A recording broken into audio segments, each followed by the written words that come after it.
And welcome, ladies and gentlemen, here to yet some more Thursday night action. It's the Monster Mile and the Dover International Raceway. Noel Wempel in the booth with you tonight with Al Kozlowski beside me in the commentary box. Instead of down on the racetrack today, Rob Melnick, as always, behind the cameras for us for tonight's presentation. It is bound to be an incredibly exciting show here tonight, Al, and it's even a bigger grid than we're used to seeing in recent times. We're up to about, what, 15 drivers here tonight, 14 or so?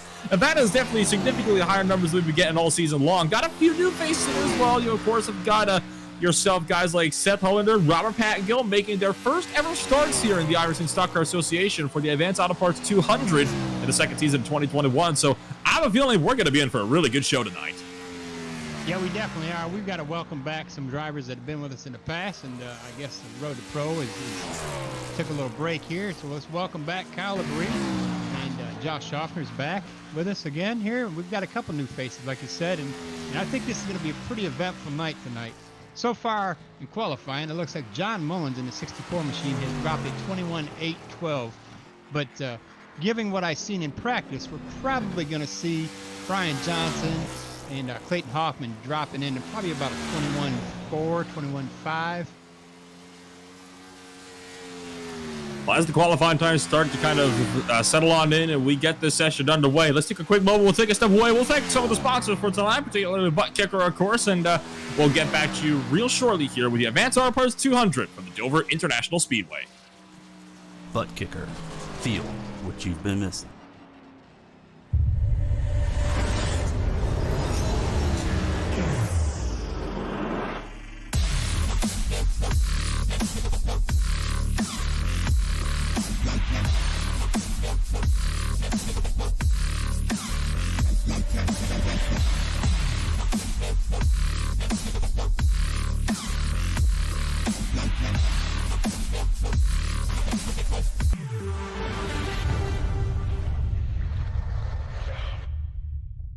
Get yours today at thebuttkicker.com and be sure to use our 20% discount promo code ISCA20.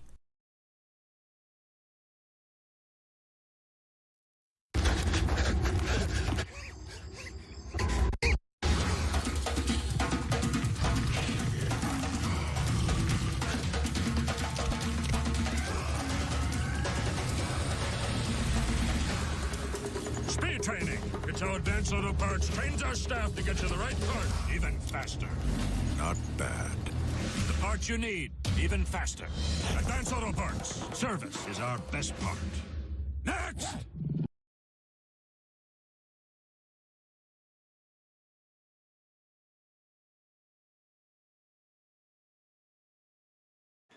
Still very, very tight here in qualifying at the Dover International Speedway. If you take a look at the left side of your screen, the top three separated by less than a tenth of a second here. Greg Wyszynski currently on the pole. Brian Johnson just 22 thousandths of a second behind, and about half a tenth off of him is your current points leader in the ISCA ButtKicker Cup season 2 year of 2021. Points leader Clayton Hoffman sitting in the third position at the moment. Nolan, that was a mouthful right there. We're at the ButtKicker season. Greg Wyszynski is my pick to win the race, and he is on the pole with a 21.717 at the moment. We still have Paul Olsen and Randy Drumhiller to qualify yet to see if they can take that position away from Greg Wyszynski. But as it sits right now, it looks like Greg is going to start either outside or inside, and the position you want to start this race in is going to be the inside line. So I'd be very shocked if Greg Wyszynski takes the high side on this restart. One very important thing to watch here today coming into this race is, of course, going to be the entries of turns 1 and 3. There are, of course, of the very infamous bumps there that make it really easy to unsell these cars, especially with the new high horsepower, high horsepower, low downforce package that IRC now has on these Gen 6 Cup cars. So qualifying is coming to a close here, so let's take a cycle through. We'll give a listen to the National Anthem, and we'll find ourselves right back for the starting grid.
Drivers, start your engines!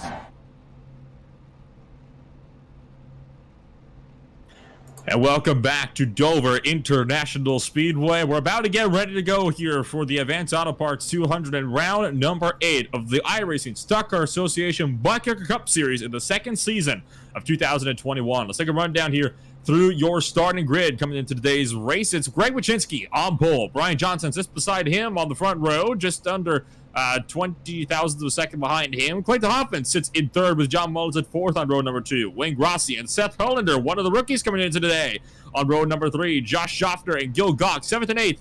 Kyle Labrie and Kenny Powell rounded out the top 10 in row number 5. Craig Johnson and Robert Pattengill, the last of the cars to set times. Pattengill 1.2 seconds off of Johnson, so a bit of work to do there for the number 4 car if he wants to get some come up with a decent result here today. Then you've got Paul Olsen and Randy Drumhiller, 13th and 14th on the starter grid for today's race. So all drivers are lined up, and we're going to get things underway here real shortly here, Al. So what do you think we can expect here for the 200 laps of racing? Rex. That's what we're going to see tonight. Unfortunately, we had just had an update on iRacing that kind of threw everybody through a little bit of a loop here, and many of these drivers haven't had a chance to turn too many laps and adjust on these cars. So we're probably going to see a lot of looseness. It's going to be probably loose coming off the turn and maybe pushing in the turn. They've got to adjust their cars to combat that situation. Let's see who's done it right. 200 laps is what we're going to getting set for the race here tonight. It's going to be a really fun race as well. Full 200 miles here. We're expecting fuel window to be about 85 laps, so a 2-stopper for sure. I have a feeling though here that tires might play a slightly bigger factor in here. This track is really bad on tire wear, and it is really quick to really just grind the tires down, especially on the right side. So I think we might be seeing the tire strategy coming into play a little bit more here than the fuel strategy. Well, the big interesting factor is they only have 4 sets of tires, including the set that they're starting with. So if you even that out, that's roughly about 50 laps of tire. Now, earlier this week, iRacing has shown us that if you abuse these tires, they will blow. And when they blow, there's a wall you're going to meet. You're either going to meet a wall or meet another driver.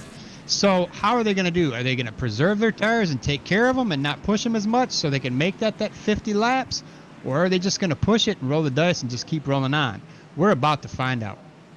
I can tell you what, this track is definitely very difficult to control your car on over the longer run. I mean, I was practicing to run in this race and didn't realize that I was not eligible with my safety rating to be able to get into this race. But, a good note for next season, I suppose. Definitely won't be able to get that up there this season long. But, yeah, tires are definitely going to be big here. I was struggling to even put together a 30-lap run without losing the back end. So it's going to be really difficult to see how these drivers are going to manage this here today. I have a feeling, though, this is going to be quite the fun race. So we are going to be here in the hands of Greg Wyszynski, waiting now on the iRacing Stock Car Association pace car, driven by, of course, Benny, the pace car driver, to pull on down the pit road.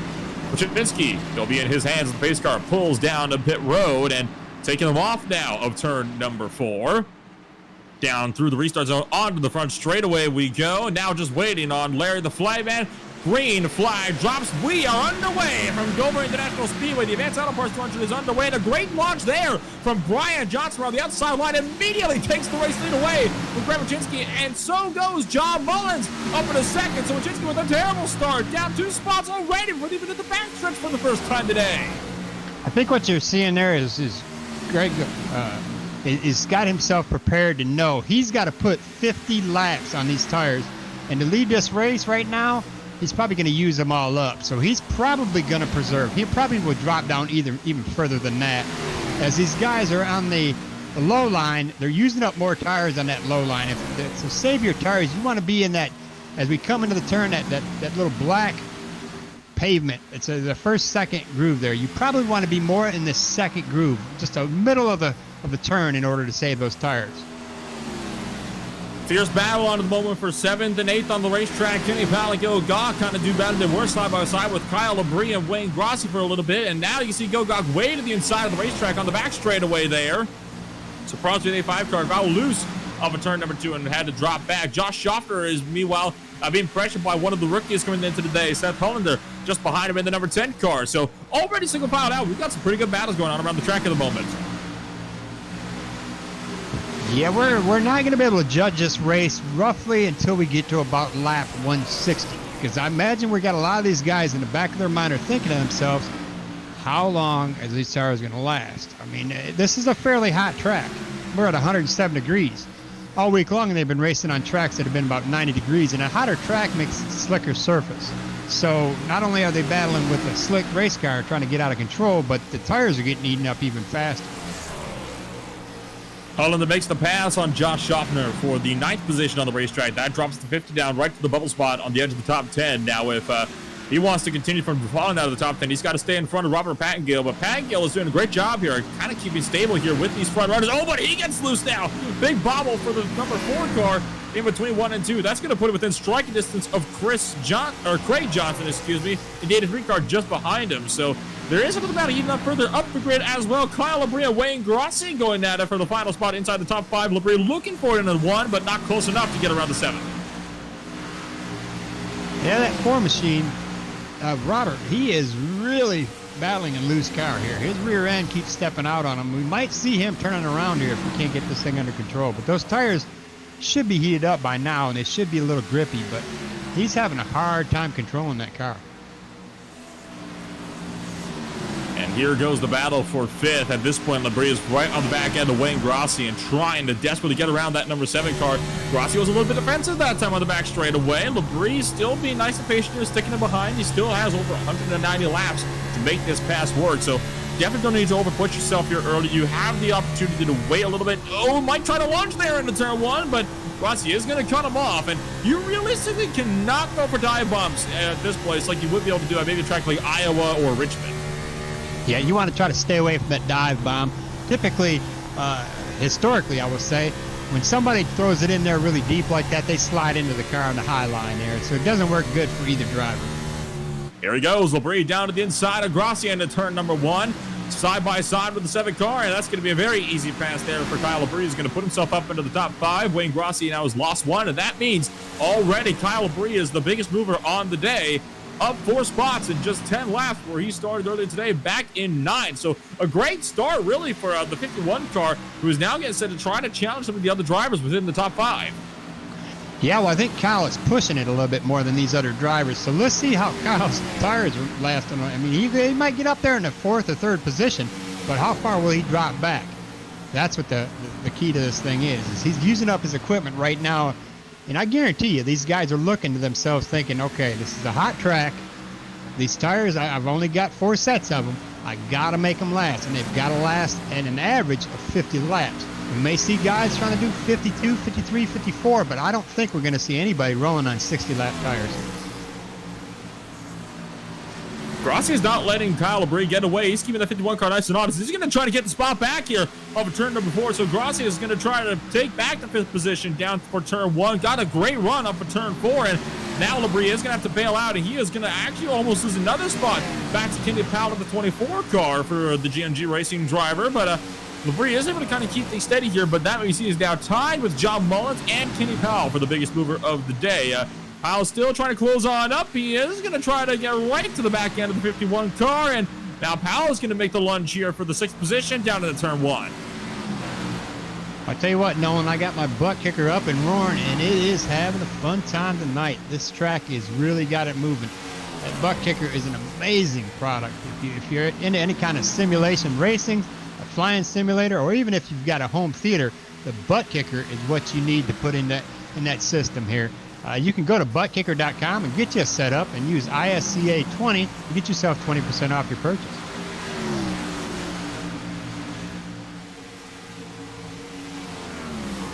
Battle on for 3rd. It is now Greg Wyszynski and Clayton Hoffman. The battle we need to take a look at. Hoffman, the points leader coming into tonight. He's trying to run down Greg Wyszynski and put him down yet another spot. This would be for a change of position on the final position in the podium as well. I'm trying to keep an eye on John Mullins and Brian Johnson as well, because that gap was kind of closed in about half a second away. So John Mullins has not been able to get a really good launch after the tremendous start the 64 car had admittedly Hoffman is still trying to close in on the 2 car, but so far he's not really been close enough to get a work. Well, in about probably 10 laps, you're going to be able to tell who saved their tires and who didn't. It's going to make these passes look like they're really easy, and it's simply not. The driver that's used up their tires is simply going to concede and give up and let the guy with the fresher tires that didn't use his tires up go by. And those drivers, when they pass them, they're still going to preserve their tires, still run their line, mid-line in the corners, and drifting up high off the turn. But look at Clayton Hoffman. If you watch him for a minute, he is riding up and drifting down to stay away from that wall. He's trying to stay in the patch here. So watch him. He goes up. Oh, he's not going to do it that turn. So maybe it's just turn 1 and 2 that he does that. But he kind of drifts up and stays up and then takes a sharp, like, diamond into the turn here. No, he's staying right on the... He's making me look like a liar here, it looks like, Nolan. And we call that the commentator's curse, and oh boy, is it ever a common sight when it comes to us here, particularly me as well. I mean, I can count once I was commentating the IndyCar race between Rubo actually just this past Saturday or Sunday here. Cut to one driver who's saying, and now let's take a look at this guy. He's in one heck of a fight. He crashed by himself 4 seconds later, so it's happening to all of us this week. Don't you worry. Yeah, it's not a good thing here, but we're definitely going to be watching these guys because as these laps they click on here, right around lap 25 is when they're going to have their hands full. Because like I said, they're going to have to try to, you can technically go, if the track was cooler, you can go 65, 70 laps, but if you're pushing it, I've seen already in the A Open races this week on iRacing, where drivers have blown their right front tire. And when you blow that tire, that car is either going to go one way or another. It's not going to keep going straight. It's either going to go into the wall, on one of those walls, or it's going to go into another driver. Now we watch Clayton Hoffman. He goes to the inside of Greg Wyszynski, and Wayne Grossi in the 7 is going to try to follow him right through. And I think that number 2 car is going to give it to him. Greg Wyszynski is going to, no, he's going to battle him for a little bit. That's not a smart idea on the outside. Here comes Powell, wanting a piece of the action as well. So the 24 car might get a free spot out of all this as well, but he's going to back off. Can't get the run he needed around the inside to make that one work. So now they single file themselves back out.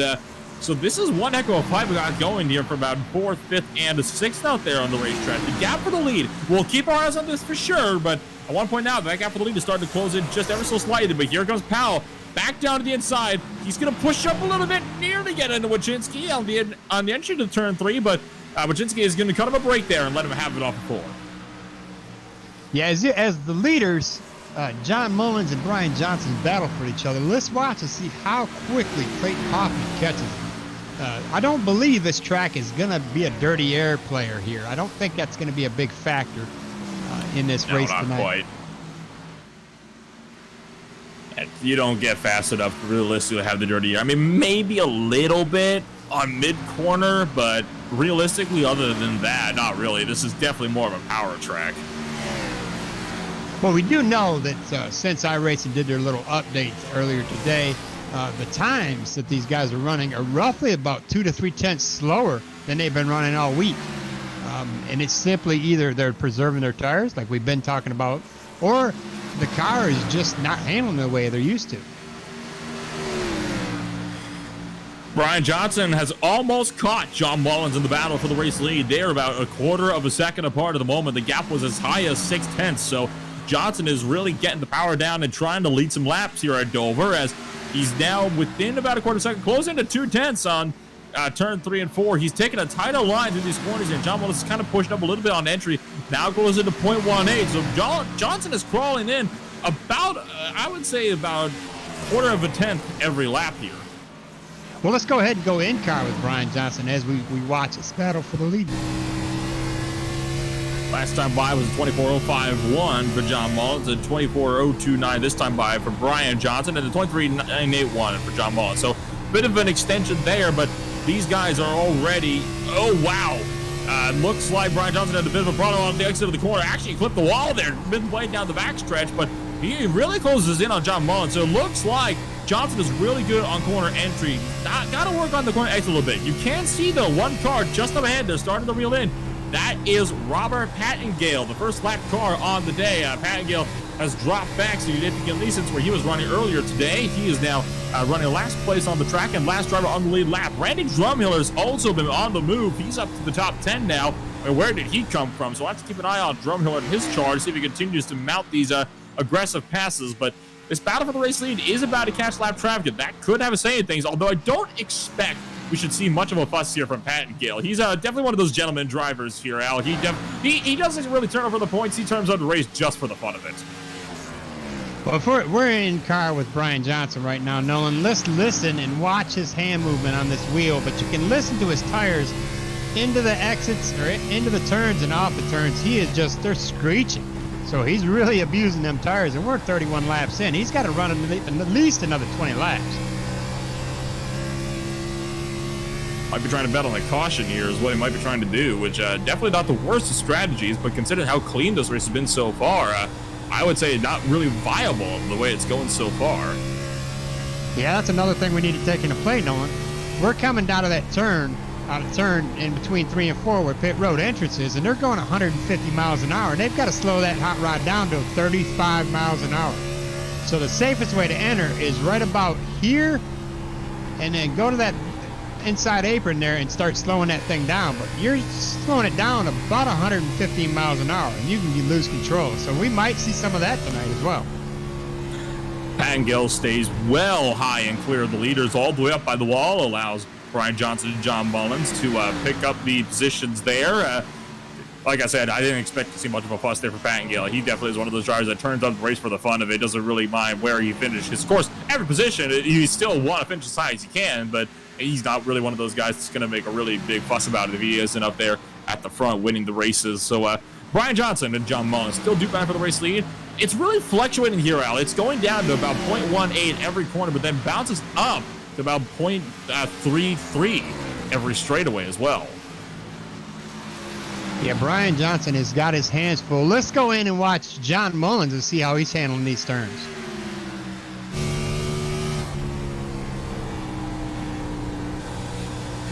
He's really cranking that wheel over now, isn't he? Nothing, a lot more steering angle than he had on it. It looks like he's almost experiencing tightness here now, which is a bit more interesting to see. That means, though, he's burning his tires up even more, and they're catching more lap traffic here. Paul Olsen and Kyle Labrie. Now, both of these cars in front of them do have some minor right front damage, which means both of them did clip the wall at some point so far in this run.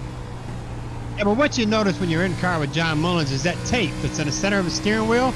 It's not moving it too much. I mean, he's not really cranking that wheel because he's already pretty much at like a, 10, between 10 and 11 o'clock there, and he doesn't go back down until about 10. So he's only moving a little bit on that wheel in these turns.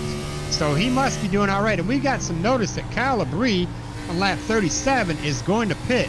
He might be regretting that. Well, he does have damage that he's got to take care of as well. He's got some left front, he's got some right front, so Labrie might be trying to come in to fix that damage. Oh, he's coming in really late here, right after the leaders. Oh, he's going to miss pit road altogether, so Kyle Labrie's going to have to come back out onto the racetrack, and that, Al, is why you enter off of turn 3 on the apron and not in the middle of the corner, because otherwise you'll miss pit road just like you saw there. Meanwhile, for the lead, Johnson gets right to the back of John Mullins, 1 and 2, and nearly runs him over. So a whole lot of action.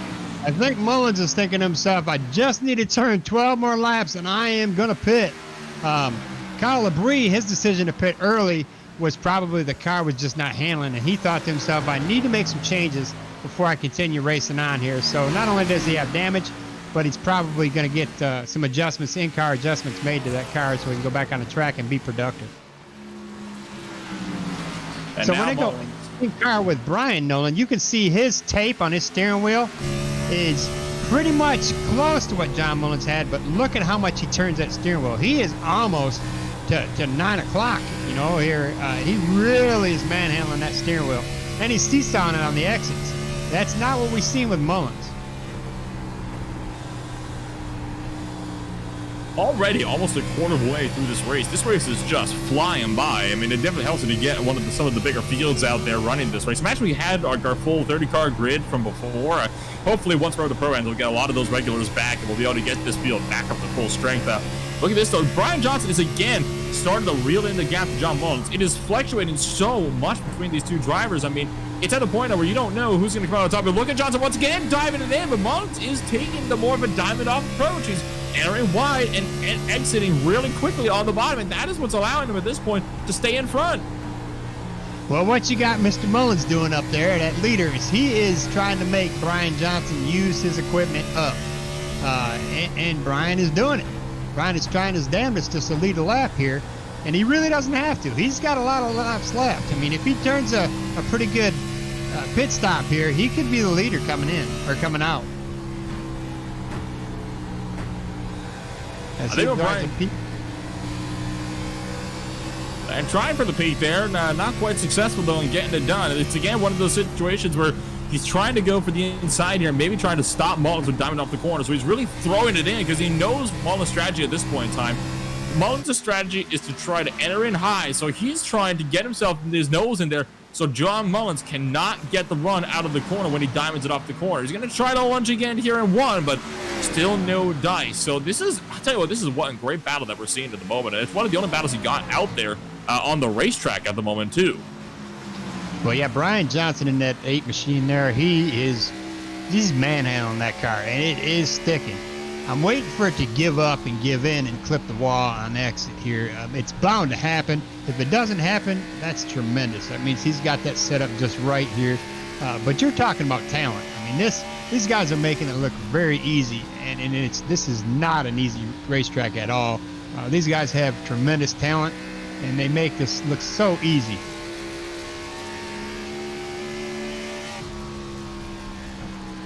This is one of those battles that's going to go right down to the wire here, right down to pit road. I think we're going to be seeing this battle decided there, and maybe even a little ways after that as well. Of course, we do still have to wait to see where this is going to leave everybody else in at the moment, because you got Kyle Labrie out there. He's really putting down the times. You know, he's running 22.9s at the moment. Everybody else is running, 24.1s, 24.2s, etc. But of course, he is now on. They're going to be on 6-lap fresher tires than he is if they were all to come down this lap. So Kyle Labrie has really put himself off cycle here. It's not where you really want to put yourself in a race like this. Well, if I'm Clayton Hoffman, Brian Johnson, Wayne Grossi, I'm going to think to myself, I know we don't have the sets of tires we normally have, so I may try to push this and preserve my car, and I may try to roll this thing out 60 laps and see what I'm doing.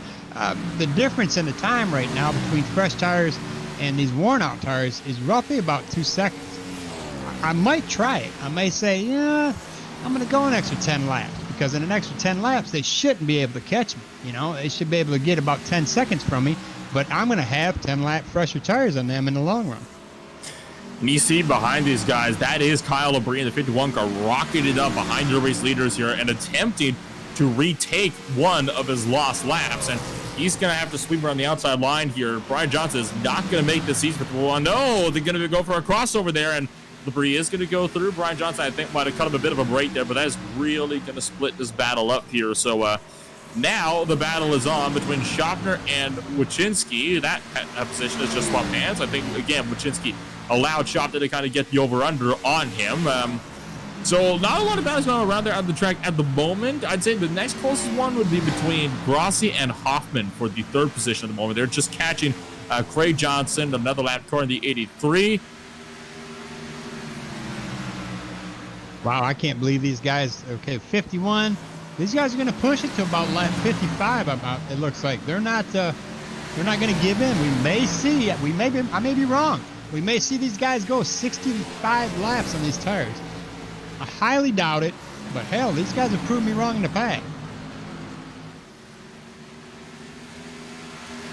Let's take a quick remind ourselves of the race we got coming up here. So obviously we are in round, actually check that, this is I think round number 9, is it not, here of the season so far here at Dover International Speedway. Next race up is going to be our first road course race in the season, first of 2. The Circuit of the Americas Grand Prix layout is where we swing on over. Then, of course, the longest race on the schedule is a 300-mile, 200-lap race at the Charlotte Motor Speedway Oval. That's going to be certainly something to say the least. And then, of course, you have another season finale at a road course at the Sonoma Raceway. So those are the races we've got kind of coming down up here for you guys. So it is going to calm down significantly in these next few weeks or so, which is it's almost a bit of a shame to see because these races have been so great so far. And I think we're all kind of dreading the dullness is going to come here with the road courses out, but hopefully we'll be able to still get a decent showing there. Gil Gawk is down pit road meanwhile in the 85 machine, so pit stops windows are starting to open on up for a few more drivers out there on the grid.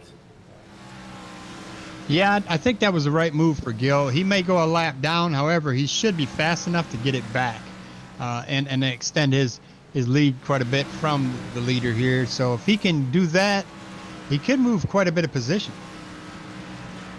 Clayton Hoffman is really trying to fend off Wayne Grossi now in the battle for third place. So this is going to get interesting here between the 7 and the 982 car if this ends up coming to blows. And it looks like a might here as Wayne Grossi trying to find the inside here of your points leader. And Hoffman is going to have to make way up high. Grossi is going to get the run off of turn 4, and he will take away the third position. Here comes Seth Hollander, one of the rookies. He's going to dive the inside and sweep across the nose of Hoffman.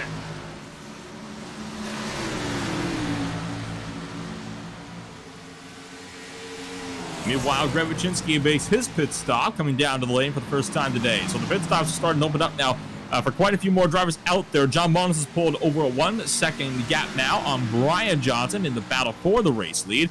Craig Johnson is also coming down pit road this time by. He's already down on the apron preparing to make his stop down there. So a few more cars starting to come on down. Your top 2 leaders, though, still staying out. Yeah, it's simply amazing. These guys are going to do 60 laps on these tires. Let's see how it plays out. That's all I can say. If you're going to get yourself closer towards that fuel window and still come out front, I mean, why not? I mean, stay out there as long as you possibly can if you know you can do it. My thinking is, are these guys going to try to make this a 2 pit stop race? I mean, is that going to be a possibility? Technically, if you go by fuel numbers, Al, it is 85 laps estimated on the fuel runs, providing you are in clean air. So theoretically, it is possible to go for a 2-stopper. You stop once on about lap 80, another on 160. You're good to go. I'm watching Clayton Hoffman in that 92 machine. If he doesn't pit soon, that car is uncontrollably loose. There goes, looks like Brian Johnson's in. Brian Johnson, the second place driver down to pit road, trying to go for the undercut here, I would reckon. Paul Olsen just clipped the outside wall in 1 and 2, but no caution and barely any damage on that as well. So Brian Johnson down to the lanes. He will not be going for the 2-stopper. He has got to make at least 2 more stops so far this race. Clayton Hoffman is out of control, like you said, already missing pit entry once. He's going to, really stepping it out there on the inside, and Hoffman is slowing on the inside line as well. So problems with the 92 car. Down low in 1 and 2, almost losing it again on the apron. He probably thought it'd be better off to just take it low and ride around this lower apron here until he gets on to pit road here instead of trying to come in hot on pit road. His tires are used up. I mean, they're really out of control. And I mind you, this is our points champion right here, and he knows how to drive this car, and he knows what to do and what not to do, and he chose the right decision, in my opinion, to just be safe and not wreck himself out, because if he wrecks himself out, it takes away his chance to win this race, and he's still got a great chance to do so.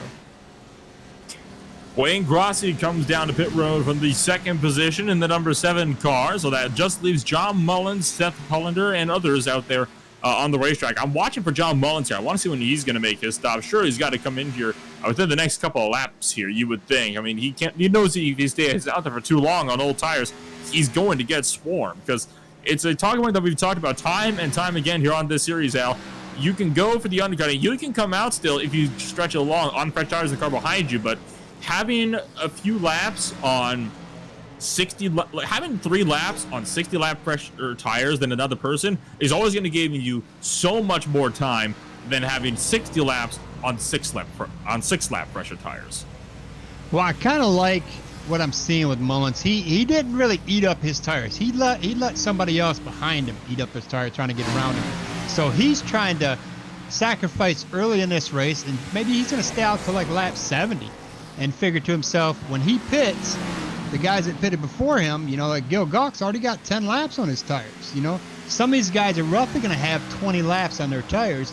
And when he comes out on that fresh rubber, with the speed he had, he's easily going to be able to take those laps back. He might be banking on a caution too, because if that caution comes out, then he's got almost no competition up there in front for him, and he's going to be clear to really run away with this race here. So I think that's what he's hoping for, is that one of these guys has a serious issue coming out of pit road, and it's going to be, it's history from there. Oh yeah, it could be coming out of pit road or coming into pit road. That's where those cautions can cause. Let's watch Kenny Powell as he comes in pit. The 24 made the call this time by Robert Pattingill, also coming down to the lane, and Powell will be right in behind him. So 2 more drivers, both I believe are laps down, both coming down to the lane. So this is going to get interesting here, as once again more and more drivers starting to come down. This is only going to leave 4 cars out there on old tires. Those drivers are John Mullins, Seth Hollander, Josh Shafner, and Randy Drumhiller. All 4 of those drivers were expected to come down here within the next 5 laps or so. Yeah, let's watch and see when Seth does that. He's in 2nd position right now. He's probably watching the leader and seeing what he's doing. But he is 7 seconds behind that leader. He's watching his relative more than anything right now to kind of see when he's going to start slowing down and come on pit road, and then he'll make that same stop.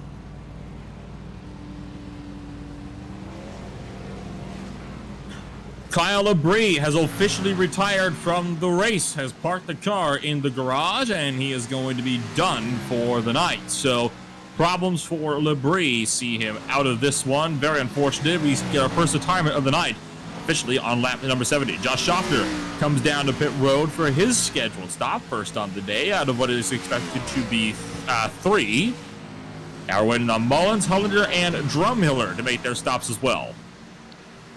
Well, you know what's going on here, Nolan? I think these guys are going to try to make it on a 2-stopper. They're not going to pit until lap 80, and then pit again at lap 160, and then finish this race out.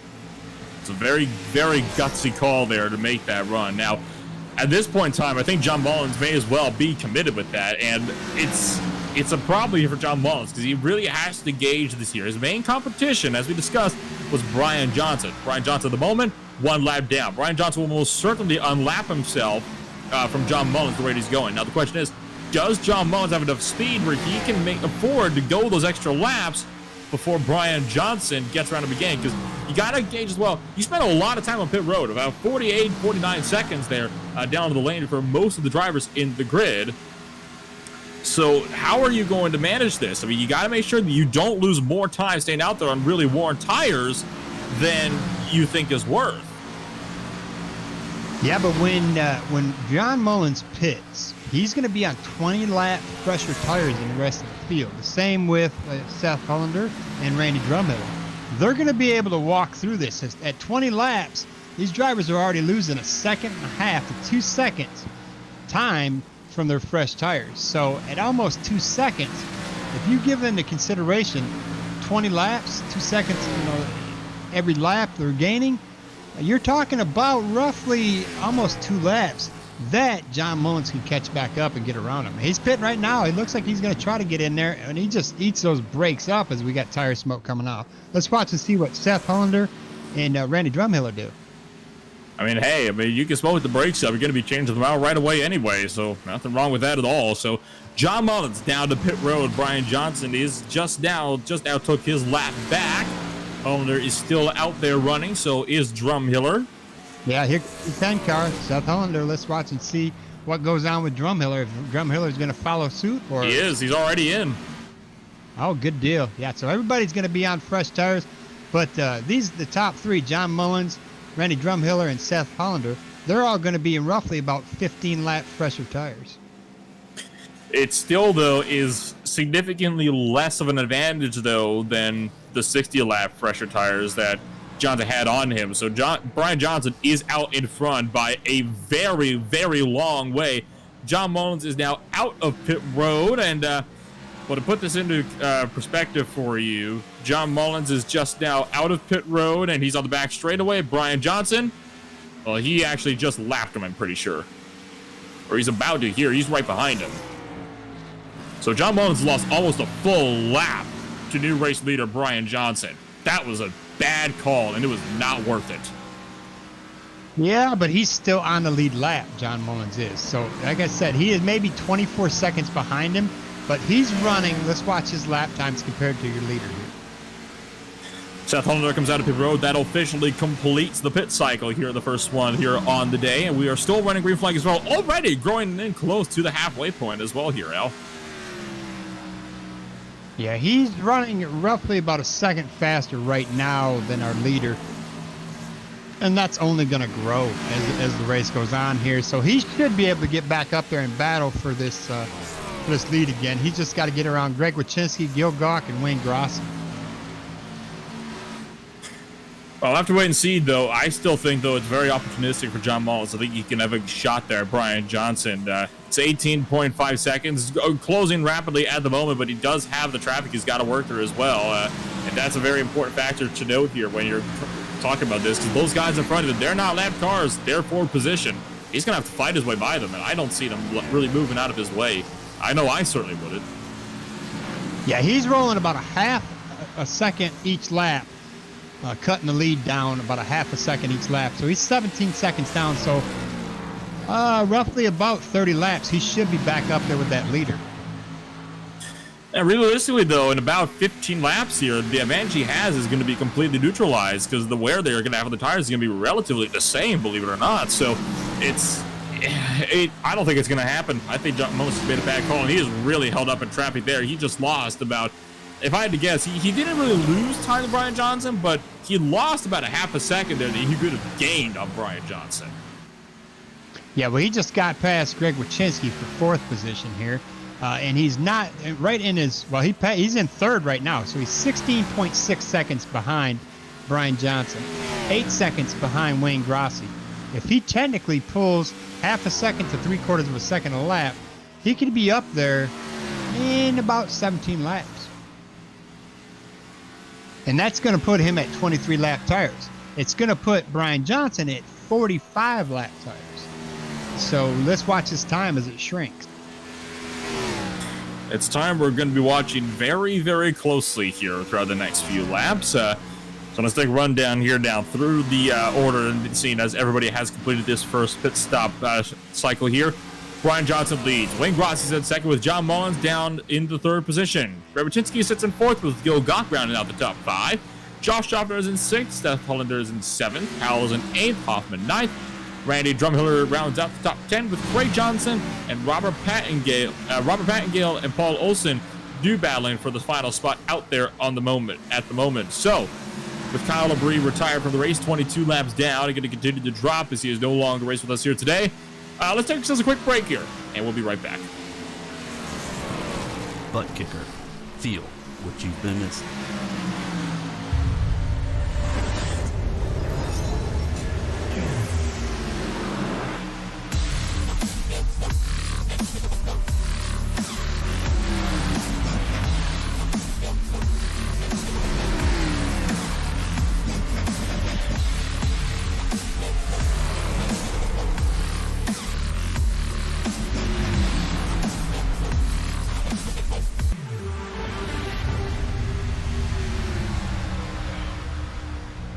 Get yours today at thebuttkicker.com and be sure to use our 20% discount promo code ISCA20.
Closing in on halfway, about 12 laps away. John Mullins is moving himself up to the second place, around wearing grassy, 7 seconds, and closing on Brian Johnson, the race leader. Johnson did have to work his way through several lap cars, and he's got some more just up the way from him.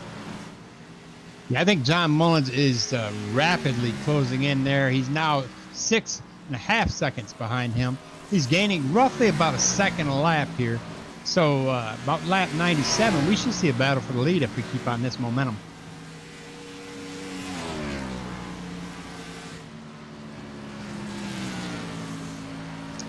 But Brian Johnson is on 31 lap tires, and John Mullins is on 15 lap tires, so he's still freshly got some rubber underneath him.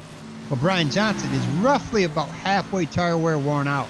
So this ought to be an easy catch and probably an easy pass, depending on lap traffic. If Brian Johnson has the courtesy from the other drivers that he puts a lap down and doesn't have to fight him for it, he should be able to start preserving his tires and kind of minimize the gain that John Mullins is having on him right now. Because John, I'm sure, is just using his tires up, trying to get up to him. And if he does that, then it will neutralize when he gets to Brian Johnson. And Brian Johnson will not lose the race lead there that quickly. Well, that's exactly what happened the first time they caught each other. Except the tables were flipped. It was John Mullins making Brian Johnson use up all of his stuff there. Now, of course, Brian Johnson is significantly off cycle as well. 33 laps already on his stint here. So do you reckon here, because at this point, Brian Johnson pretty much made his bed, do you think he's going to try to stretch this one out like John Mullins did, or is he going to commit to his three-stop strategy here and potentially try to maybe kind of split it up in quarters? Because if you can pit now, then the advantage swaps in favor of Johnson, who's going to have a significantly fresh set of tires in this fight here. It's going to be interesting to tell. They all, I think they thought to themselves during practice, I've got to make this a three-stop race. And I'm thinking that John Mullins, on the seat of his pants, just said, hey, I think I can make this a two-stop race, and it might be able to work. But as I say that, John Mullins' gain on the leader, Brian Johnson, has went from almost a half a second to not even 0.2 of a second. So his tires are already starting to act up on lap 20. I want to point out as well here that, remember, Brian Johnson came in right on the tail of John Mullins. Right now, he's right out in front. And when John Mullins came in, it was only 14 lap fresher tires. If Brian Johnson comes down right now, not only does he have a 5-second greater lead than John Mullins had on him when he came down to get the lead, he's also going to have 20 lap fresher tires. So right now, if Brian Johnson sticks with his strategy, the odds are in his favor for this strategy actually working out for the 8 car. Yeah, if he was to do that, but he's got to run, in order for that philosophy to work, he's got to run roughly about 50 laps on his tires. So he's got about 13 more laps, and then I would say pit. Right now, John Mullins is not closing in like he was before. His tires have kind of, started to wear a little bit. He's only dropping 0.2 every lap now. So in 13 laps, I don't think he's going to catch Brian Johnson. I mean, if he ain't caught him by now, I think he used up his equipment. So you may be right, Nolan. But Brian Johnson may be smart, and he may come in about 12 laps for another pit stop. Well, let's compare the lap times here. With John Mullins, he was significantly between half a second and a second quicker than Brian Johnson every lap until 4 laps ago. That is when the tire were kicked in big time, and now he is only about a couple of tenths at the very most. He is still closing, but it's going to be a whole other story when he actually catches up to Brian Johnson. That's where it's really going to be coming big time here, because we say this time and time again, and it plays in perfectly here as well. Catching somebody is one thing, passing them is a whole other ballgame. Yeah, if John Mullins would have patiently did like he did when he was leading this race, just kind of stayed his line, stayed his course, didn't try to push his equipment, he probably would have caught him. It may have took him longer, but he probably would have caught him in due time. Instead, we watched him lap after lap after lap abuse his car, and he's literally 0.2 gaining on him every lap, and that's significantly smaller than his 1.5 second gain he was doing earlier on in his run. Just 45 minutes into this race, and already 100 down and 100 to go. We are now past halfway in the Advanced Auto Parts 200. John Mullins having a bit of a moment with Gil Gawk as Gil Gawk almost held it up. Looks like Gil Gawk had a big moment, actually. Clipped the wall in the entry to 3, slid down to the effort to slid up and hit the outside wall again on the exit of 4. It's probably going to replay that if he can, because Gil Gawk nearly wiped out the second place driver, which would have been a dream for Johnson. Yeah, Wayne Grassi and Seth Hollander would have liked to see that caution as well. And I would almost bet that if we seen that caution, they would all come in.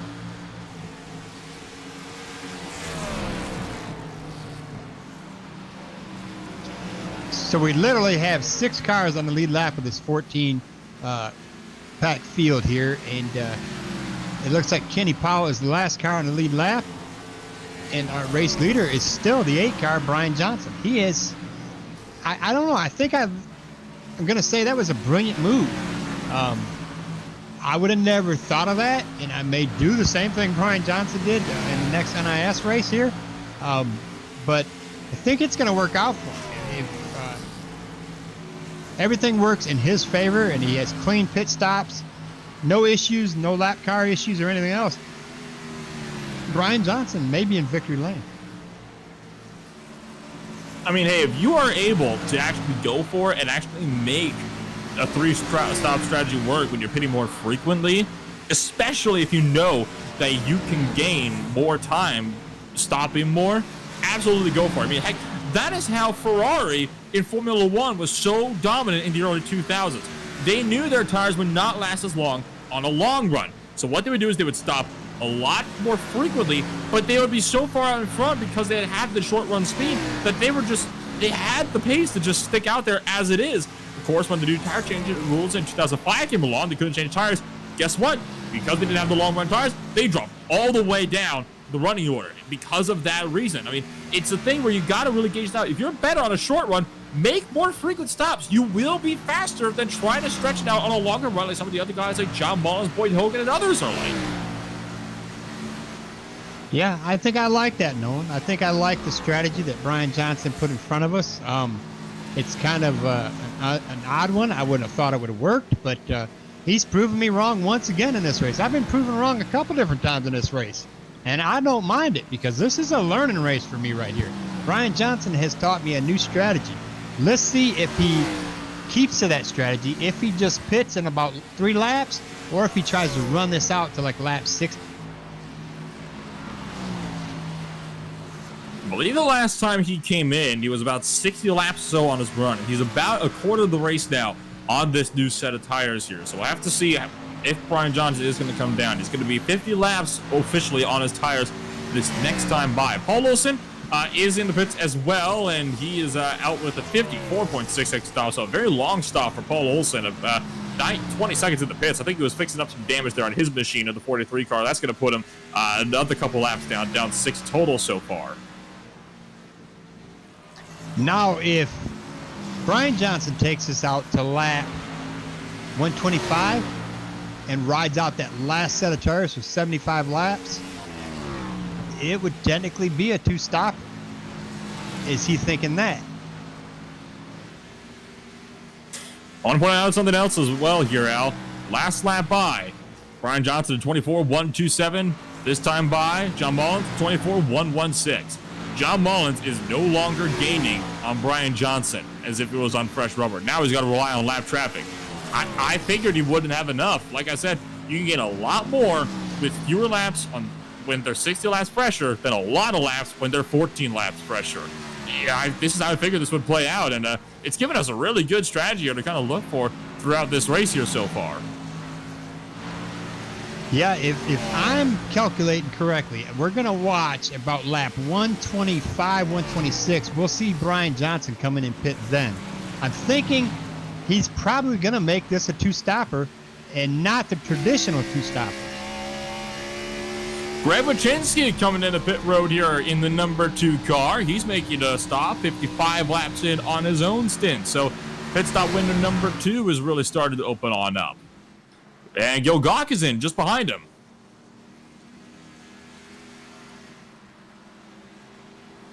Yeah, and at this point, the leader, Brian Johnson, he doesn't really have to worry about if I pit, am I going to go down a lap, or what's going to happen, because second place is is not getting any closer. It's staying stagnant at about 3.2 seconds behind. So John Mullen's equipment is like I said, about 15 laps fresher tires, but it's just doesn't, productivity-wise, it's not showing it. Well, he definitely doesn't have. I mean, I might have to start worrying about third place at a minute here because it was Seth Hollander that just broke through Wayne Grossi in the third position. And we know that Hollander is really quick here on these later runs. Of course, it is 8.3 seconds back, so we'll have to see if that actually translates into anything, but I have a feeling he might still be safe for the time being.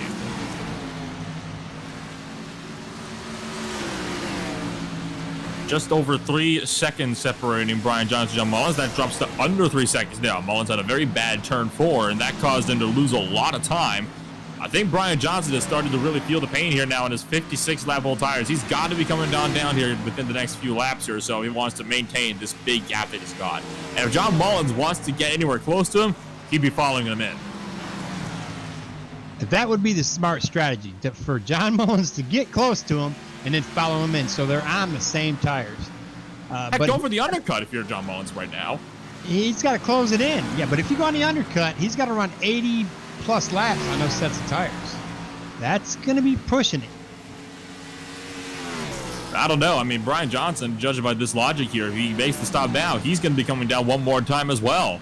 That would mean as well that John Mullins is also going to be coming down to the lane. So I think, oh, this is actually a good point as well. We're right now at the point where if you pit now, you can make it to the end on fuel. The question is all going to be on the tires. Yeah, but historically, iRacing has shown us you can't take these tires more than roughly about 65, 70 laps.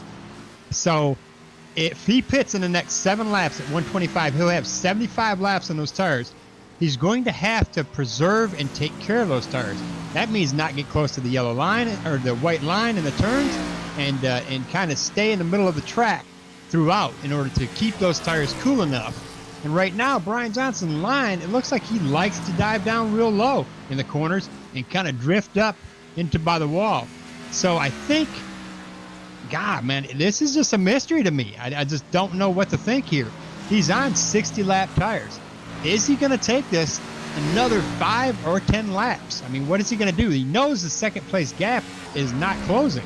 So the ball is in his court. This is a really good race, actually, here, Al. It's a very unique fuel strategy, a very unorthodox strategy that Brian Johnson has taken there. It's got him up in the lead, though. I mean, he got it done exactly what he needed to do. The undercut definitely worked out for him. Oh, my gosh. But we almost had caught number 1. Craig Johnson just slammed the wall out of turn number 4, and luckily did not spin down to take out Clayton Hoffman as well. You know what? We have actually not even looked at the point standings here going into today's race. May as well touch on that a little bit as well. For the Cup Series standings, at least coming here into round number 9, Clayton Hoffman still leads with Kenny Powell about, if I'm doing the math right here, 22 points behind him in the second position. Chris Johnson sits third with 311 points.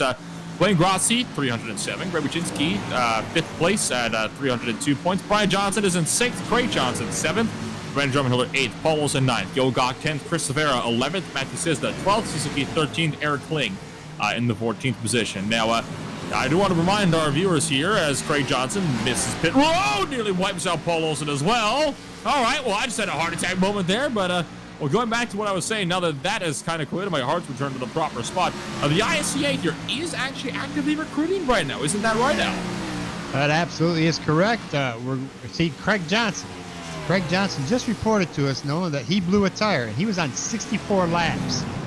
So, is he abusing his equipment? Because Brian Johnson, which incidentally is Craig Johnson's nephew, has got the same amount of lap tires, and obviously you can see that he is rolling just fine.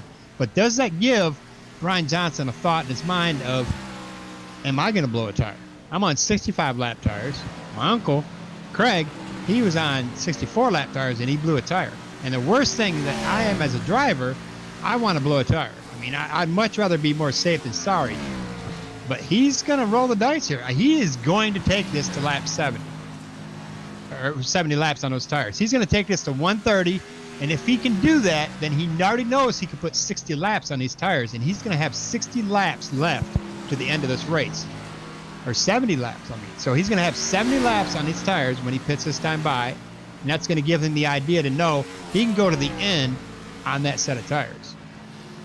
John Mullins is closing a bit more, 2.2 seconds now. So he's closed in by about almost 3/4 of a second here within the last 5-6 laps or so. So this could get interesting here. Robert Patgillis came down for his second and potentially final stop of the day. Craig Johnson's just leaving that stop now. So this is getting really hairy here between these drivers up here for the lead, and it's now 2.1 seconds up there and continuing to close. 2 seconds dead.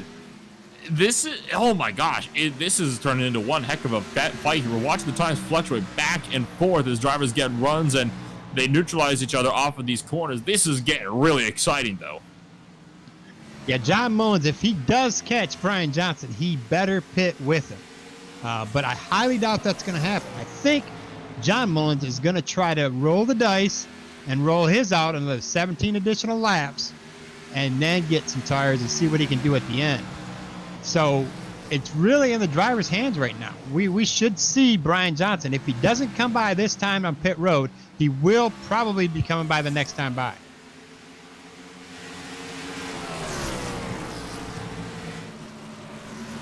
"70 laps remaining as this gap continues to move back and forth throughout this running order here. It really is anybody's game at the moment. Let's look back, though, at another battle taking place on the track that's a heck of a lot closer. 4th and 5th, Wayne Grossi versus Josh Shafner. These drivers have 6 lap differences on their tires, and now Shafner is right on the backside of Wayne Grossi and trying to go for the inside here. One of the first side-by-side battles that with this been going for a while we've seen here in a long time, and now he's down the inside of turn 1 and picks up 4th. Nolan, I am shaking my head and scratching it at the same time here. I have not got a clue what that 8 machine is doing. I mean, he's going to ride this out. He may ride this out to lap 135, which is going to put 75 laps on those tires. That is really pushing. I mean, I don't know what he's thinking. I know he's seeing in his rearview mirror and his relative that John Mullins is not catching. But that would tell me I should pit. You know, well, he's catching him now. He's less than 1.2 seconds behind him. I would think I would pit really quick here. I don't know if I'd take this to lap 135 or any further than that. You know what? He's probably trying to run this out till the fuel tank is empty. The fuel tank is going to be empty for him in about 83 laps. Oh, but John Mullins is coming down pit road. All right, so battle is on for the pit stops here, and now Brian Johnson has to respond to that this lap. If he does not respond, he is going to lose the race lead. They were within a second of each other. Brian Johnson's got to come down now, or his strategy is going to be out the window. We'll all be for nothing. And here he is coming down pit road. That's what he was watching for. He was watching to see when Mullins was going to pull the trigger on that. And this is going to put them both on the same tire strategy, too. So it's going to be a heads-up grudge match between these two guys right to the end of this race now. So, John Mullins still in pit road, getting left sides on right now. Brian Johnson is slowly creeping up behind him. Oh, it's a long stop for John Mullins, though. 20 seconds, 21. It's a penalty for the 64 car, and he's left. John Mullins has put the car in the garage. It is over, and just in time, too, because Brian Johnson misses his pit box as well. What kind of drama is this? Oh, this is late mistakes. That means Josh Shafner. I mean, he's on pit road, too. He's going to close into that leader. But it looks like a real quick pit stop for Brian Johnson here. Well, 14.4s. That's about normal. So let's see how this unfolds now as they come back through. That's probably going to put Josh Shafner in the race lead, I would think. So what happened, though, to John Mullins? I mean, he took the tires, and I'm at a loss for words. Was it a penalty, or what happened? He wasn't speeding on that entry. I don't know what in the world happened to the 64 car. He might have thought to himself, you know, Brian Johnson's on that same pit cycle as him. He might have did something. He might have got a speeding penalty coming down the pit road. I mean, we'd have to go back and look to try to diagnose it. Let's take a roll back, and let's roll it back the time here, and let's take a look at the pit entry for John Mullins.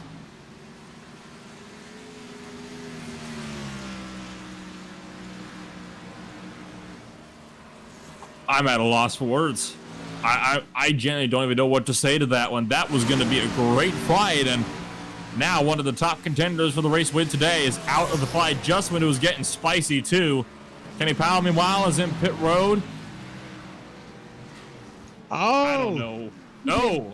He didn't commit soon enough. When he committed to come into pit road, he was outside the commitment cone.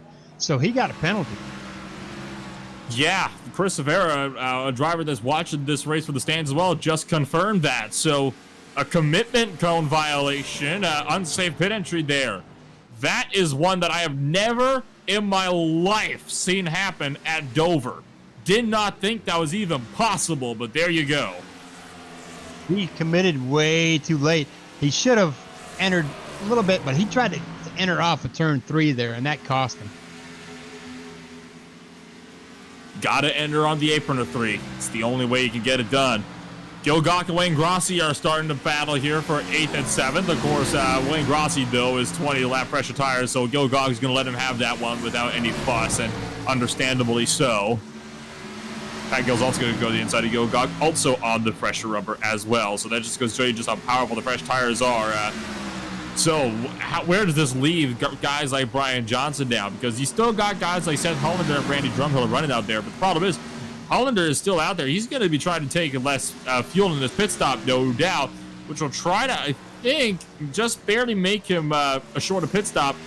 The issue for Hollander, though, is he's losing a lot more time here on the old rubber than he is going to gain from the pit stop. Yeah, I don't know if I agree too much with the strategy of Seth there. I don't know. Maybe he's thinking these guys are going to eat up their equipment. I mean, they are using it up pretty good here, but Seth Hollander and the 10 machine is the only one on the lead lap presently. And he's roughly on lap 67 of his tires. So is he going to try to run this thing out to about 8 more laps, 150, and then take a 50 run tire? Is that going to be enough to get back around and take the race win? I would think so. Hollander's in now. So I have to see where the tank car comes out here and all of this. He's definitely going to lose out the lead here. I mean, that is a surefire fact. The question is, does he still come out in second? That's what I want to know. Well, presently second place is the leader, Randy Drumheller. He still has to pit as well. So that's going to leave. We're going to have probably roughly about 8 cars back on the lead lap. Hang on, Josh Shafner is having an issue out there because he has dropped a long way down the time. Oh, disregard. I think I might have been looking at something. Yes, I was. All right, forget me. I was looking at something completely different. I thought Shafner spun because I saw him drop a long way down, but that just corrected itself. That disregard. My timer's here is being funny. So if Seth Hollander can get out there, he will probably meet Brian Johnson coming off pit road. He's going to come out in front. Brian Johnson just out pit road. New leader, Seth Hollander. How about that? The number 10 car, a race rookie, is out there in front. Potentially. Oh, no, and once again, I'm just being a complete idiot here. He's not nearly close to the race lead. He's about to be lapped. I didn't know what race you were watching there for a minute. That's why I just kind of let you open mouth, insert foot. Yeah, we all have our moments. That was my moment. It's never pretty. We work with it. You can put some lipstick on it, make it look pretty, Nolan. Come on. Well, Josh Shafner is in third place right now, and he is roughly about 9 seconds behind Randy Drumheller, who has 72 laps on his tires. Randy Drumheller better pit. He better find pit road and find it fast.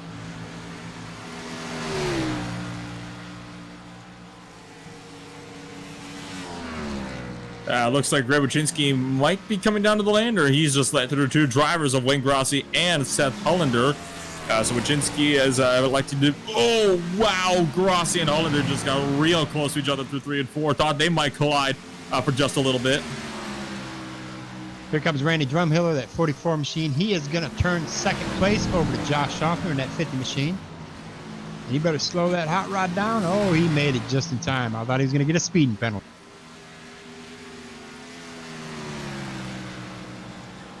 So Drumhiller in from third. He's going to drop well down the timing order here and probably down right to the tail end of the field here. Consider that's where he was, about where he started this whole pit stop cycle. And this is going to leave us with a quarter of the race to go, just 50 laps remaining. Yeah, and if we look at the relative here, Brian Johnson is 13.5 seconds in front of second place Josh Shafner. And they're both on the same tire strategy right now. Josh Shafner just has 2 laps fresher tires than Brian Johnson, but that's not going to be enough to gain him 13.5 seconds. Now, the car to watch is going to be that 10 machine of Seth Hollander.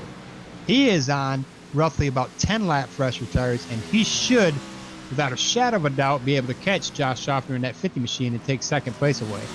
Do we think he's going to take the lead away? It's going to be a hard charge battle. For reference, that is almost half a track between Shafner and Johnson. Brian Johnson just out entering turn 3.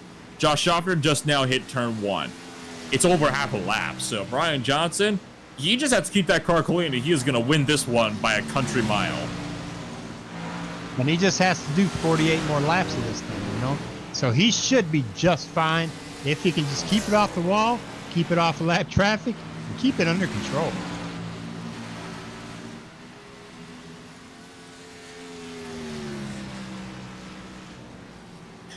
So, under 25% of the race remaining. Let's take ourselves one more quick step away here, and we will be right back for the final few laps here at Dover. ButtKicker. Feel what you've been missing.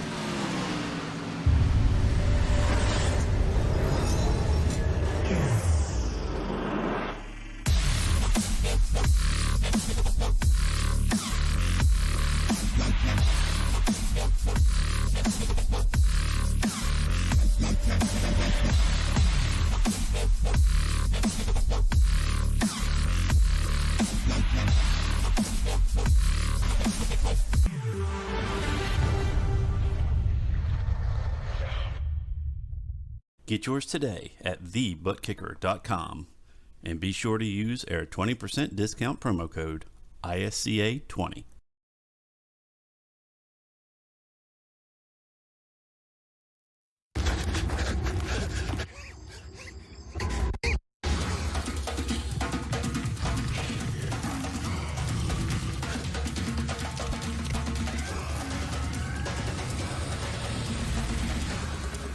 Speed training. It's how Advanced Auto Parts trains our staff to get you the right part even faster. Not bad. The parts you need even faster. Advanced Auto Parts. Service is our best part. Next!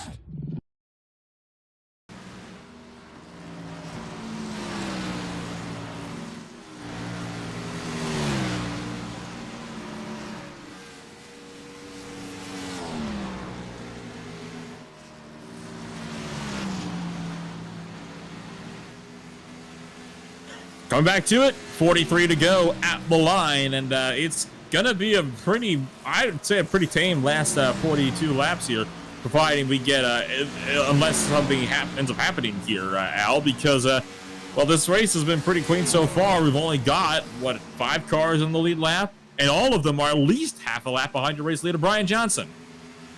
Yeah, Brian Johnson is taking him to school. As we're watching the 10 car of Seth Hollander come up on the 50 car of Josh Shafner for second place, and he is gaining on him fast. I'm going to guess that Shafner is going to probably stay high and let Seth Hollander take the inside line. But let's see how we come off this turn here.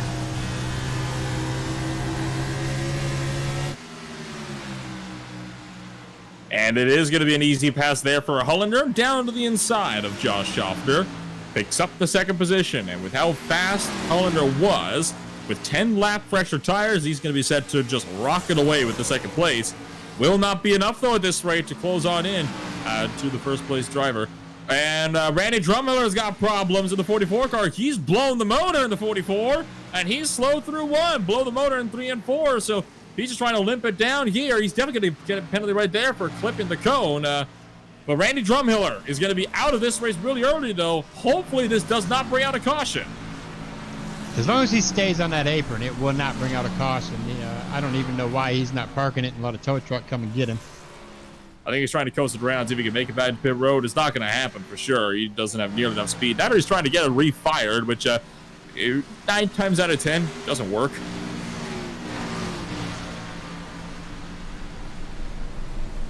Sometimes these guys, they have to get that car slowed down enough to where you can get the tow truck to come and grab you.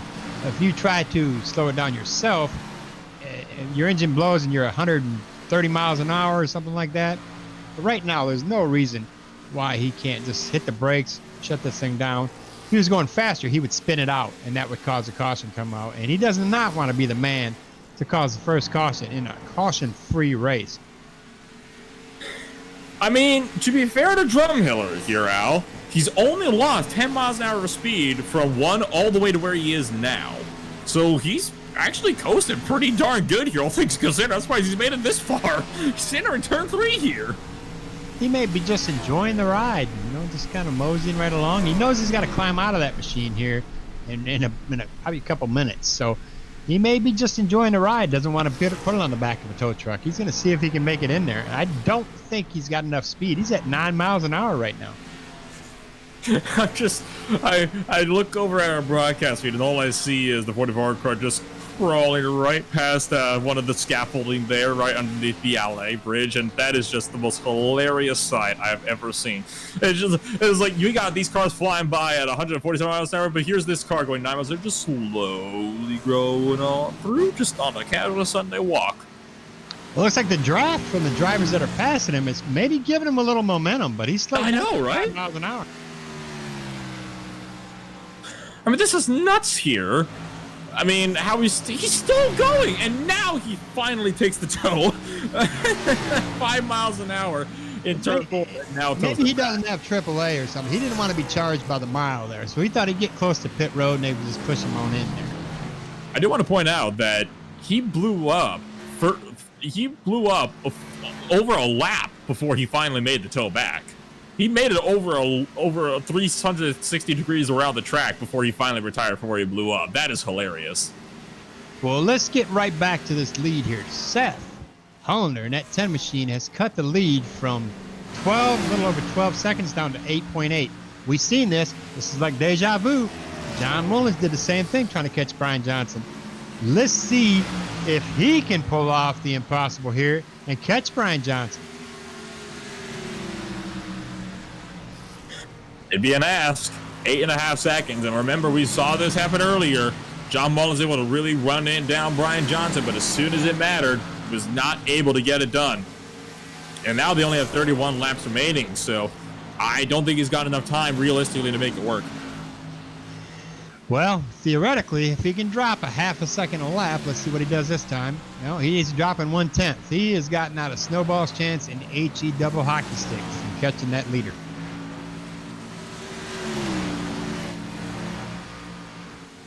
.30 laps to go. Brian Johnson still leads. Hollander second. Shafner third. Grossi fourth. Kenny Powell rounds out not just the top 5, but also cars on the lead lap. Clayton Hoffman is in 6th. Ray Wojcinski in 7th. Gilgog 8th. Craig Johnson 9th. 5 laps down. Robert Pangil 6th down in 10th. Paul Wilson 11th. Brady Drumhiller, blown up, is in pit road 11 laps down. John Mullins and Kyle Labrie, both DNFs on the day, 37 and 108 laps down respectively. Still completely green in this 200-lap event with one of the bigger fields we've been seeing all season long. 2 series rookies, of course, coming in today. Those drivers are Robert Pattingale, who's 6 laps down in 10th. And then, of course, you have Seth Hollander, who's under 8 seconds away from the race leader in his first ever start as well here with the Irish Stock Car Association. So, honestly, all things considered, though, this has been a pretty decent race. We had that really good pit battle that led up right past halfway. That really took up a good portion of the race for us right there. Well, we have to give a shout out to Seth Hollander. This is his first race, like you said, in the iRacing Stock Car Association, and boy, did he come out and perform. I hope he stays around a long time here because I look forward to talking to him on Victory Lane. And I will be talking to him tonight. Looks like it's going to be for second position, most definitely, unless something tragic happens. Al, I would recommend stop talking there, because you know what happens when you start to say you're going to talk something on victory lane. We've seen this happen before. That's right. Seth doesn't know what happens, so hopefully he's not watching, he's not listening, and he keeps this thing under control, because I would like to be able to talk to him and welcome him to the iRacing Stock Car Association. Congratulate him on a very well performed first race within this association. Oh yeah, I mean, you come out with your first ever start and you immediately come out and get yourself up on the podium, 4 spots up where you qualified. That's definitely a good race in my book. Got one battle that's starting to close on in. Wayne Grossi and Kenny Powell, they were kind of looking to be side by side for a brief moment as Wayne Grossi was letting Gil Gok through. Kenny Powell has dropped back a little bit more since then. They're about a second apart, but that at the moment is the closest pairing we got on the track. And now the red box comes up again. They're about a second away from each other.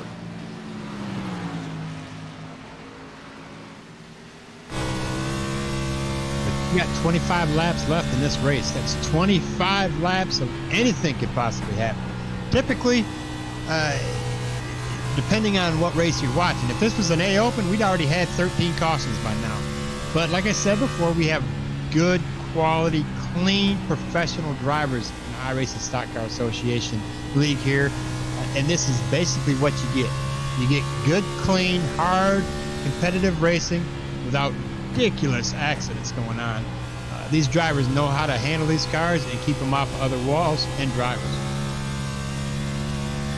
Now, I'm still really curious here, Al, to see if we're going to be bringing in those next-gen cars for Season 3 here of 2021. I know the Super Cup Series may as well be non-existent at this point in time, given how that's all played out this season so far, but I actually want to really see what these guys can make of the new next-gen cars. It's something they're not really familiar with. They're brand new to the service, just brought in about, what, a week and a half ago, thereabouts. So that is something I really want to see the guys do, because, of course, they're supposed to be able to race a heck of a lot closer together, so they could really do some wonders for these smaller fields. Well, roaming around the rumor mill here, Nolan, is not only are we going to be running the newer cars next season, but we're also... here we may be going to stage racing next season. Now that is also going to be exciting. Stage racing. It's honestly something that I am actually personally a really big fan of. It definitely adds a really big aspect to the race. It means you got to think about just a few more things in the race. Some people will say yes, it tends to split the action up. It tends to create artificial action. True. But when you get smaller fields like this, it is actually really helpful, because it means that we can get a lot more exciting moments out there on the racetrack.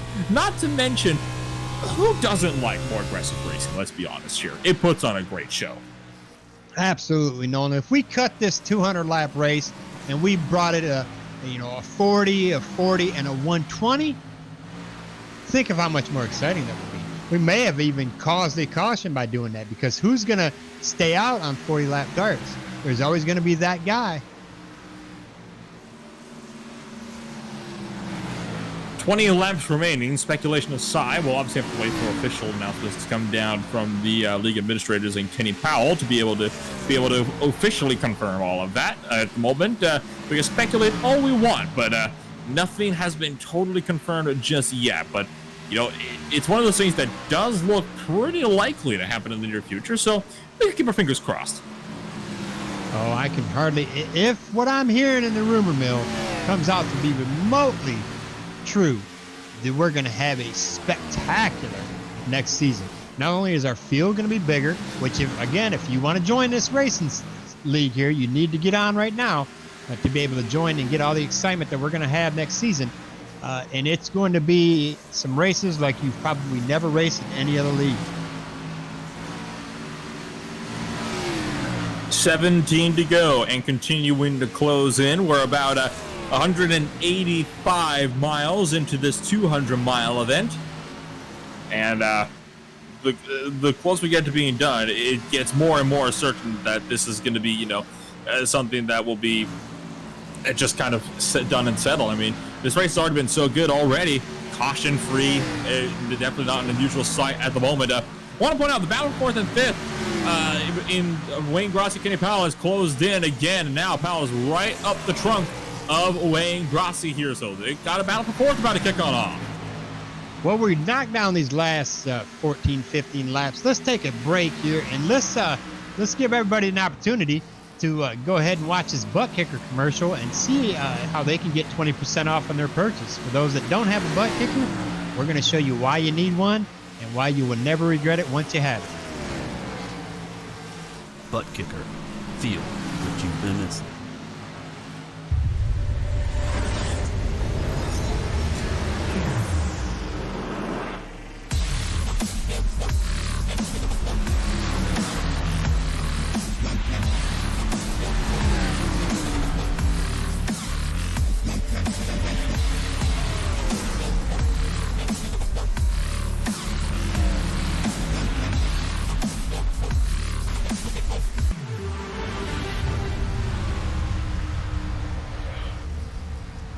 Get yours today at ButtKicker.com and be sure to use our 20% discount promo code ISCA20.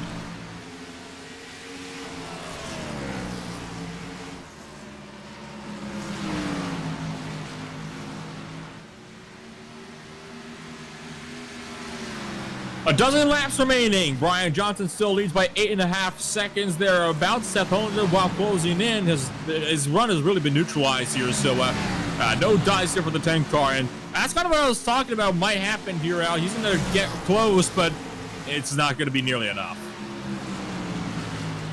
Yeah, he absolutely shot himself in the foot, but again, we cannot take anything away from the 10 car of Seth Hollander. He was running a spectacular race tonight. Pit strategy, yeah, I mean, only a few of these guys had the great pit strategies, but obviously Seth Hollander's got his setup right.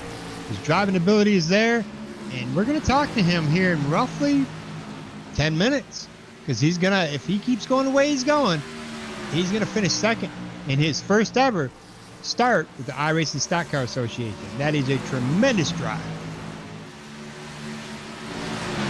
And then the gap is still closing in as well. It's about 8 seconds now, so he's gained about another quarter of a second there, but it's just a little too late. It's a valiant effort, but at this point in time, I would just say settle for what you got.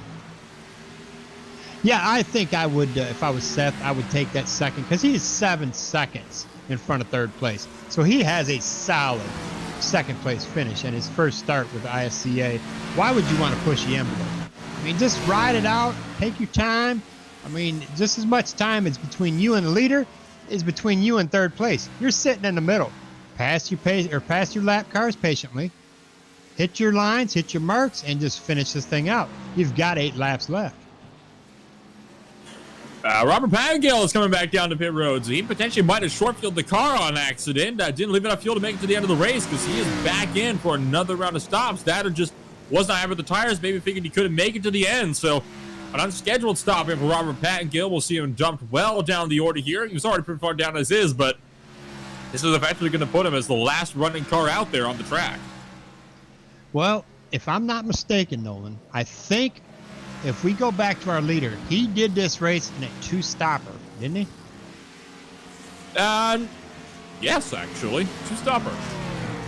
Yeah, so that's pretty crazy. You know,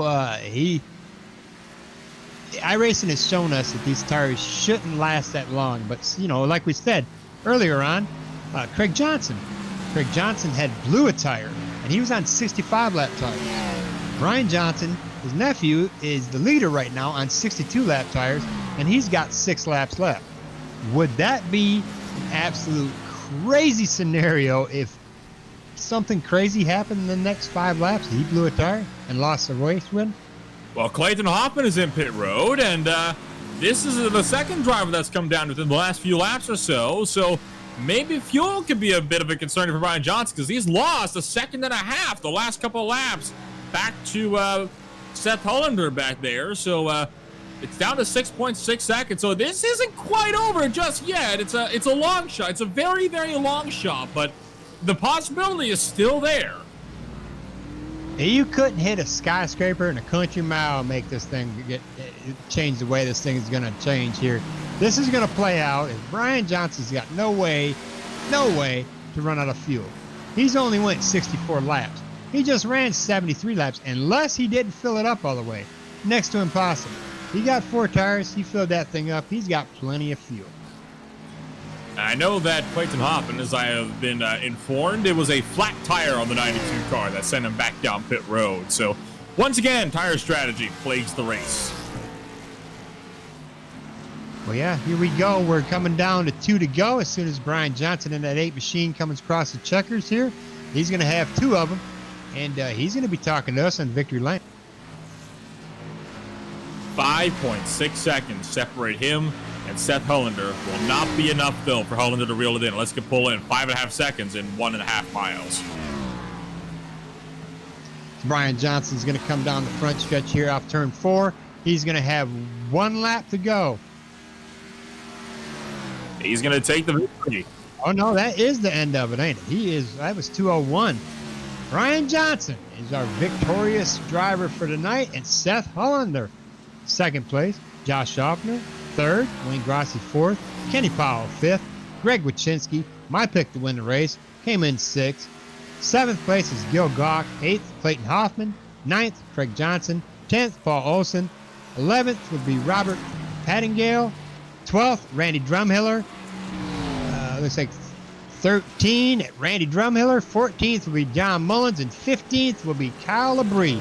Let's take a quick break right quick, and we'll come back with our race winners, the top 3. ButtKicker. Feel what you've been missing.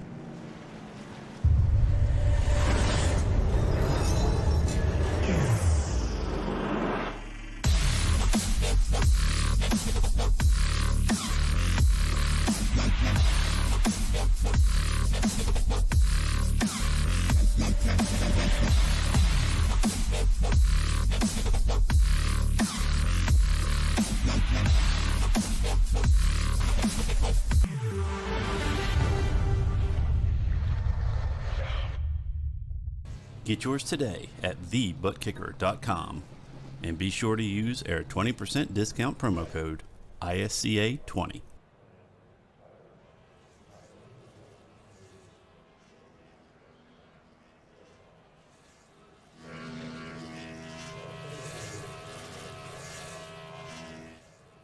Welcome back to Dover International Speedway. We're just waiting to see if we can get a hold of some drivers. Here we are. Looks like Josh Shafner will be first driver to actually come on up and give us a little chat here, which is good to see. Mr. Shafner is down there and getting set to come up and give us a little bit of a chat here. So, you know what? Let's bring up our 3rd place finisher here, Josh Shafner out Kozlowski, and I will hand things off to you to start us off with our driver interviews. Josh Shafner, Al Kozlowski in the booth. You got a copy? Yeah, I'm here, Al. Josh, phenomenal tonight. 200 laps, no caution. Have you ever done it before? Maybe once or twice. It isn't very often you get that many laps at Dover. So yeah, just great job by everyone out there tonight, and just a great job. Congratulations, Brian and Seth, on a good race. But 200 laps there. That's a marathon. That's a workout. My hands are a little sore right now. I bet they are. Pit strategy came into play tonight. Did you think that was going to be a factor in tonight's race? Yeah, if it stayed green, you always know that can happen. And I took the kind of splitting into the third strategy and made a little mistake there. I actually missed pit road on that first stop, so I had to go back around again. So I lost a little bit of time there. But a good race. I didn't have much practice. It showed early. I kind of just had to kind of fall back to 10th, 11th there and just kind of pace the field and. Slowly worked my way up there, and I think maybe the first cycle came out 8th, and after the second cycle, maybe 6th, and I was just able to kind of chip away. The car was good in the long run, and it kind of played into my hand tonight. Phenomenal drive tonight, Josh. Phenomenal. Kept it off the wall, kept it off other contenders. You did an amazing job, and congratulations on your 3rd place finish. We got any sponsors we want to thank? Yeah, always got a shout out to those guys, everyone at GNR Farms. I think maybe Todd and Tyler might be watching tonight. And Mayor Seed Solutions, always a lot of support there. SGI Ag Services, JMS Agronomics, Pioneer in the Hood. And I think I had maybe mom and dad watching tonight. So if they're out there, shout out to them too. Congratulations. And mom and dad, you made them proud tonight. Congratulations, Josh, on that 3rd place finish. And once again, welcome to the booth. Thanks, Al. See if I can get a hold of our 2nd place driver here, Seth Hollander. We might have some contact issues with Seth at the moment, but I do. I'm getting a wave that our race winner, Brian Johnson. Brian Johnson. Al Kozlowski in the booth. You got a copy? I got you, Al. Brian, this is same trick for you, brother. I mean, give us an idea. You left us guessing what in the world you were going to do. We didn't know when you were going to pit. We didn't know what was in your thought pattern there, but I think you pulled a mulligan out of your hat when John Mullins went into pit road late and missed the commitment line and got a penalty. Yeah, that's a shame. You know, it was going to shape out to be a battle there at the end. We were going to be on equal tires there that last run, and yeah, Spotter told me that he missed pit road, so I hate it. He had a fast car. We were battling there at the beginning. It's just so hard to pass here. Clean air is king. You know, I tried to short pit him that first time and got out front, and luckily I was able to stay out front until the next pit stop. So I think it was going to play into our hands, but overall, great race, clean race. Yeah, I had fun. We were turning lap after lap after lap. Just keep looking up on your left hand and seeing if there was going to be that little yellow flag pop up there. Did you think that was going to ruin you? Oh, yeah, I was waiting for it. I saw somebody blew up there and parked it on the apron. I was just waiting for that caution flag, so we did not want to see that. What went through your mind when you seen Uncle Craig reporting that he blew a tire on lap 65 of one of his runs? Yeah, I was kind of scared because we're running similar equipment. So, yeah, that second run there, I definitely stretched it out, had like 8% left on my tire. So that last run, I was really juicing it out. So I was trying to take care of him, just to get it across the finish. I figured you had a little worry in your mind there, but you still stuck it out and was already committed and said, what the hell, let's roll with it. Congratulations, Brian Johnson, on your victory tonight. You have any sponsors you want to thank? Yeah, I want to thank Southern Spiral Pipe, ButtKicker. I want to thank you guys, Al, Nolan, Rob, Kenny for putting on the show. We'll see you next week. Brian, I'm gonna use you real quick. Why don't you tell everybody that's watching this race tonight what it's like to run in the iRacing Stock Car Association and why they should join? Super clean. The guys are awesome. The league is awesome. I've been racing in this league since the beginning, so it's always a good time. Yeah, I mean, if you're interested, contact us, contact Kenny, and yeah, let's go. Let's race. Well, next season's going to be a great one, buddy. So, but let's talk about what do we got next week? We have a road course coming out. What are we going to see on that? That's road. What is that called, Nolan? The new track we got next week? That'll be the Circuit of the Americas down in Austin, Texas. Brian, how are we going to do next week on that track? Well, we'll see. You know, I'm not particularly good at road courses. You know, I enjoy running them because they're different. But we'll see. I've actually never done a lap there. So, yeah, we'll put in some practice and see what we can do. I look forward to talking to you again next week, Brian Johnson, and congratulations once again on your race win. My name's Al Kozlowski. We got Nolan Rempel, and behind the scenes, we've got a phenomenal guy by the name of Rob Melnick taking care of everything so we can make this thing happen so you guys can all enjoy it. I'm going to check out from Dover until next week on the road course. We'll see you then.